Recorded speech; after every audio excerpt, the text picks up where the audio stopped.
A new study challenges the idea that marsupials are more primitive than mammals by showing their development has changed more than mammals since they last shared an ancestor.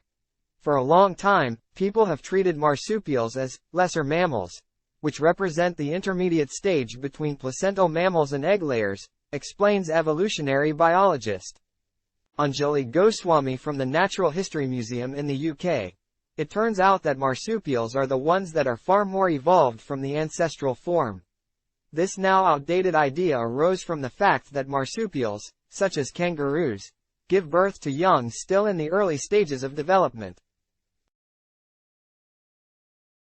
This leaves their babies to do most of their development within pouches, seemingly a step more complicated than what egg-laying monotremes like platypi do, yet still simpler than placental mammal development. Illustration of newborn wallaby crawling up to its mother's pouch. Dorling Kindersley, Getty Images. Placental mammals, like us, whales, and hedgehogs, are born more developed after much more extended gestation periods. As a member of the placental mammals, we often have this bias that ours is the group that evolution is directed towards, but that's not how evolution works, explains Goswami. Evolution is often misrepresented as a straightforward road to greater complexity, where species with more ancient traits are thought to be simpler or primitive. But genetics and a greater awareness of unusual traits demonstrate that complexity can be repeatedly gained and lost during a species' evolutionary journey. Nor does more significant evolutionary change always lead to more diversity, as there is far more variation in placental mammals than marsupials, the researchers point out. Using specimens from the different developmental stages of 22 currently living species, Natural History Museum developmental biologist Heather White and colleagues constructed a timeline of changes that best explained what now exists. The highly detailed set of 3D micro-CT scans revealed many more changes in how marsupial skulls develop. Specifically, skull development is slowed and shifted in marsupials, in comparison to both placental mammals and our shared therian ancestor from 160 million years ago.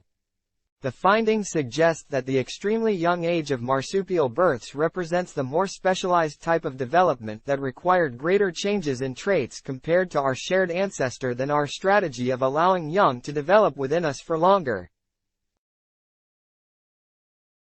Other studies hinted that this might be the case, with signs indicating both placentals and marsupials have substantially changed placentas from the yolk placenta of our common ancestor. Moreover, a group of extinct mammals that split off from the rest of the mammalian branch of life before placentals and marsupials existed reproduce more like we do too. What we could clearly show is the marsupial way of developing is the one that's changed the most from the ancestor of marsupials and placentals, says Goswami. How marsupials reproduce isn't an intermediate form between egg-laying and placental mammals. It's just a completely different way of developing that marsupials have evolved.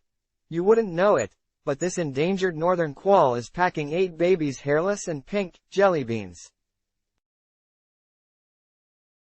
She'll carry them for a couple more months before they head out into the big wild world.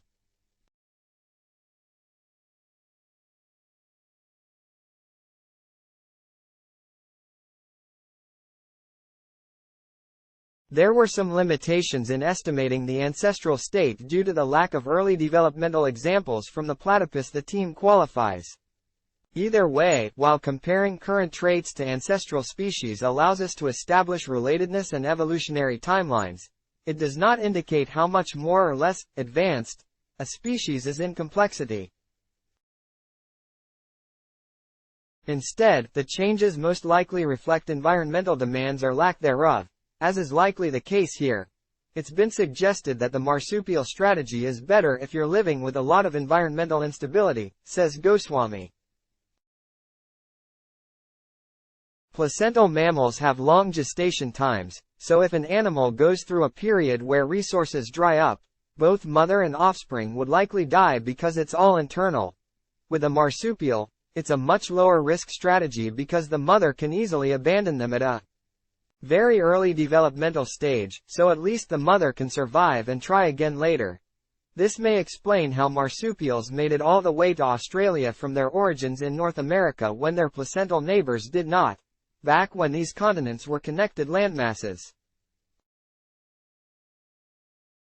One idea is that marsupials were better equipped to make this journey because of their more flexible reproductive system, speculates Goswami. So by stretching out development and making it more external to the mother, marsupials may be able to cope better with less stable environmental situations.